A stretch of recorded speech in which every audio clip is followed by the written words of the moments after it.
Hey friends, welcome back to the channel. Today I'll be sharing 3 key ingredients managers should consider daily to lead more effective teams as well as produce better outcomes. I'll be doing a book review on The Making of a Manager, What to Do When Everyone Looks to You by Julie Zhou. She's a former VP at Facebook who's led their design team and has managed hundreds of people across different organizations. Here we go. And if you're new here, my name is Diane, and on this channel I provide strategies and tips on healthy living, personal finance, and building wealth to help us lead healthier, happier, and freer lives. In this book, The Making of a Manager, it provides effective management strategies and tips and helps us ask the right questions when we take on more leadership responsibilities in the workplace. I'd recommend this book to anyone who wants to become a more impactful leader, as well as an effective manager, and to produce more successful outcomes as a team. According to Zhou, a manager's objective is to improve your team's purpose, people, and process to get as much of a multiplier effect on your collective outcome as possible. So based on Zhou, these are the 3 things that manager must think about on a daily basis: purpose, people, and process. The first big part of a manager's job is to ensure their teams understand what success looks like, as well as why they should care. Everyone should have a pretty similar picture of why this work matters. The second essential bucket here is people, otherwise the who. Are the members of your team set up for success? According to Zhou, managing a small team requires mastering a few fundamentals. 1, developing a healthy manager-report relationship, and 2, creating an environment of support. So the question is your team set up to succeed? Andy Grove points out in his classic High Output Management, he asks, what gets in the way of good work? There are only 2 possibilities. 1, they don't know how to do good work. 2, they know how, but they are not motivated. So to take a step further, why would somebody not know how to do good work? The obvious answer is that they may not have the right skills for the job. As a manager, you could do 2 things. If your team lacks critical skills, you need to spend time training, or if people don't know what they should be doing, you need to construct a plan. Or you hire somebody else with the skills you need. Now, why would somebody not be motivated to do good work? There are a number of reasons.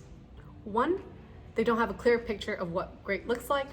2, their role doesn't speak to his or her aspirations, and they'd rather be doing something else. Or 3, he or she thinks nothing will change with more effort. There'll be no reward if things improve, and no penalties if they don't. And the first step to diagnosing lackluster work is to diagnose the people and the issues behind them. Is it based on skill, motivation, or a combination of both? And this first starts with building trust with those team members and direct reports. Here are a couple strategies on how you would do that. Strive to be human, not a boss. Respect and care about your report. Managing is caring. It means that we need to take the time to learn what he or she may care about. It's trying to understand your report and colleagues and what motivates them, what interests, and why they may act the way they do. Invest time to help your report. This is why one-on-one meetings are such an essential part of management. Your most precious resource is your time and energy, and spending it on your team goes a long way towards building healthy relationships. The ideal one-on-one would leave your report feeling that it was helpful for he or she and memorable. Remember that a manager's job is to be a multiplier for your people. If you can remove a barrier, provide a valuable new perspective, or increase their confidence, you will enable them to be more successful in work and have better relationships with your reports. Feedback. For a leader, giving feedback when things are going well and when things aren't is one of the most critical aspects of the job. Mastering this skill means you can knock down 2 of the most significant barriers preventing your reports from doing great work: unclear expectations and inadequate skills, so that they know precisely where to aim and hit the target. According to Zhou, the best way to give feedback is to give it directly and dispassionately. Plainly say what you perceive the issue to be, how it made you feel, what you thought about it, and how you can think about resolving it in the future. If you're interested in learning more ways on how to give feedback, check out my other video where I shared strategies and tips on how to give feedback. As a manager, you are judged on your team's outcomes and performance. So you must do what it takes to help them succeed.